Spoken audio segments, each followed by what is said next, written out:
এই চরিত্রহীন ফুলটা সামনে থাকা মহিলার দিকে অদ্ভুতভাবে তাকিয়ে থাকে। এরপর তার মালিক একটু অন্যমনস্ক হলেই ফুলটা ধারালো দাঁত বের করে মহিলাটাকে কামড়াতে যায়। তখনই তার মালিক তাকে দেখে ফেলে আর তার মুখটা চেপে ধরে। আসলে এই ছেলেটা একটা ফুলের দোকানে চাকরি করে। একদিন তার এই ছোট ফুলটা খুব পছন্দ হয়ে যায়। সে ওই ছোট ফুল গাছটা কিনে নিয়ে বাড়িতে চলে আসে। এরপর থেকে অদ্ভুতভাবে সেই দোকান অনেক ফেমাস হয়ে যায়। এদিকে পরদিন সকালে হঠাৎ করেই ওই ছোট ফুলটা কাঁদতে শুরু করে। সেটা দেখে ওই ছেলেটা ফুলটা নিয়ে পৌঁছে যায় দোকান মালিকের কাছে।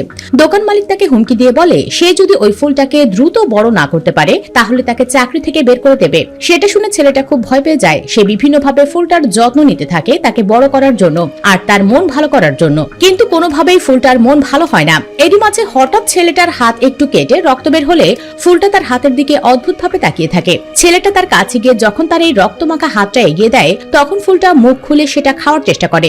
এরপর যখন ছেলেটা অন্য হাত তার দিকে এগিয়ে দেয় তখন ফুলটা অভিমান করে মুখ ফিরিয়ে নেয়। ছেলেটা তখন বুঝে যায় ওই ফুল রক্ত খেতে যাচ্ছে, তাই সে তার হাত থেকে 2-1 ফোঁটা রক্ত ফুলের মুখে দেয়। ফুল খুব মজা করে সেই রক্তটা খেয়ে নেয় আর সাথে সাথে সে অনেকটা বড় হয়ে যায়। এরপর থেকে ছেলেটা প্রতিদিন ওই রাক্ষস ফুলটাকে নিজের রক্ত খাওয়াতে শুরু করে।